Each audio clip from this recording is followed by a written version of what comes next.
Here's a Amana window air conditioner. This is a 10,000 BTU variety with the R22s. I don't know the exact date when this was made, but I guess the late 80s. It claims it's 1992 maybe? Looks a bit old for 92.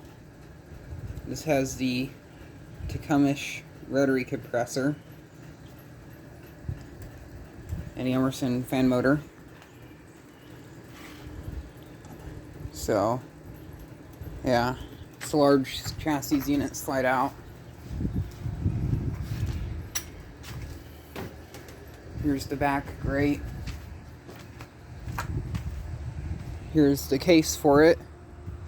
The front grille. This unit is very disgusting. Filters from some other modern unit, but it's been cut down to size. It's a cool zone variety. 3-speed fan. This is very similar to the version that Jordan U has. I believe his is an extra 6 BTUs bigger than this. I like the look of these units from the back. It's a 6 vent. It's rusty, the case needs restored. Besides the case, the unit's in really good condition. It's a bit dirty though. This plastic thing here that holds the fan on is out of alignment, so this thing here will probably scrape up against the fan. I was told this unit wasn't cooling, so let's hope it didn't release all of its refrigerant. I also remember this unit, when it would run, this thing would really drip. This unit would pretty much flow a constant drip of water out the back there through that drain hole. So we'll start up with low fan.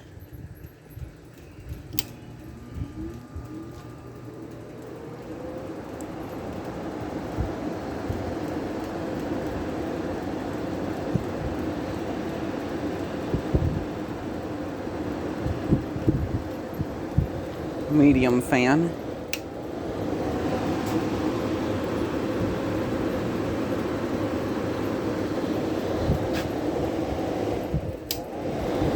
And then high fan.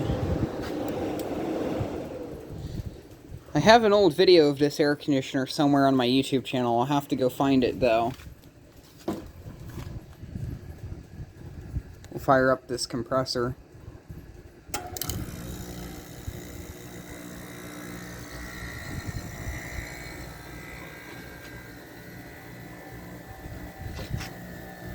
Coil's already cold. Feels ice cold. There is one reason why I think this unit wasn't working. Because they said the unit wouldn't turn on at all.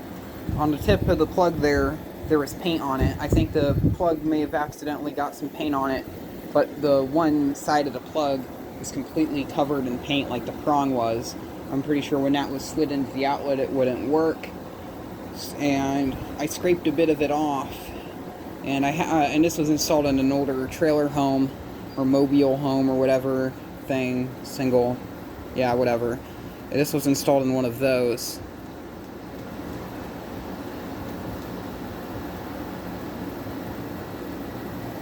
Definitely still works though. We'll get over to the back side.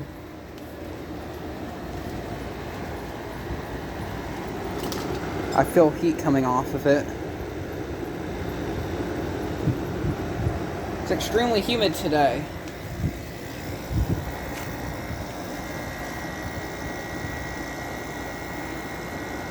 Being that this air conditioner is of the slide-out type, I actually am considering installing it in place of my Montgomery Ward. Montgomery Ward is not a slide-out chassis unit, but at least the casing of this unit, maybe, I don't know. I'll probably wait till next year. I want to get a bit more use out of the Montgomery Ward before I decide to take it out of service.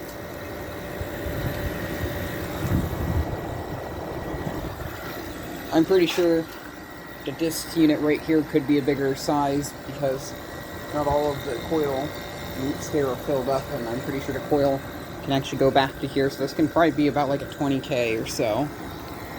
It says a 110 unit. It's probably the biggest you can go for 110 at this time. Well, 15 most likely.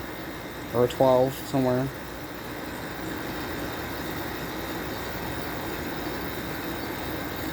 These Tecumseh rotaries are very quiet. Much like the Matsushita equivalents here. Very quiet rotary compressors. This one's a bit on the noisier side for Tecumseh compressors. Well, that's running. I'll show you a bit more. I really like the grills on these units. They look really nice. Well, actually, I'll probably wait till this thing's cleaned up to show this thing off a bit more. It was crappily installed once through a wall, and then crappily installed again through a wall. And then my process of getting it out, because this thing was pretty much just held in with foam. It was a pain to get out. They didn't use any screws or anything, they just used foam.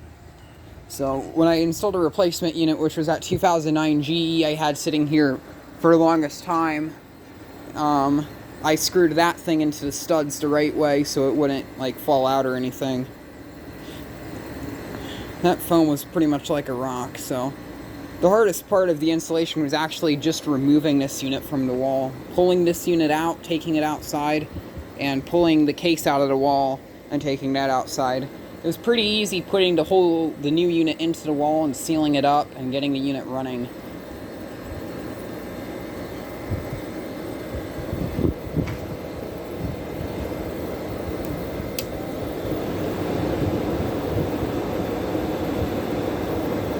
This thing might be a bit low on charge because the top part of the coil is not as cold as the bottom part.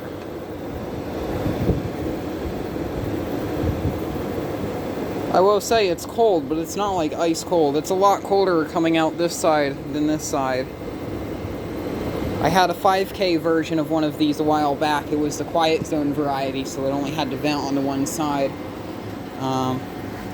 And I think that one had the push button controls. It was a weird model. It was a 6000, but it did the same thing. It was only cold on one side. That unit was incredibly quiet, very smooth, and I believe these units are like very efficient as well. This, I think, is the low-tier model of this variety. The higher tiers had push-button controls. And there's a good bit of these Amanas still around in my town. A majority of the vintage air conditioners in my town are these Amanas. There's a good variety of the larger ones and the smaller ones. You pretty much see more of these compared to like the Fetters and the Emersons and stuff. And you really only see these in the Whirlpools. These units are really well made. They last a long time, they're very efficient, they're easy to service. I don't really have anything bad to say about these. These are probably one of the best air conditioners ever made. This is a high fan. Oops, wrong one. It's dead silent on low. When this thing was installed, I swear this thing was quiet.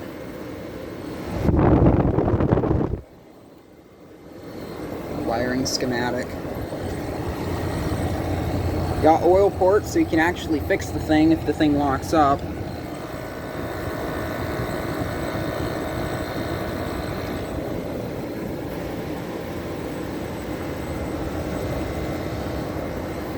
Yeah, they did a good job on this one.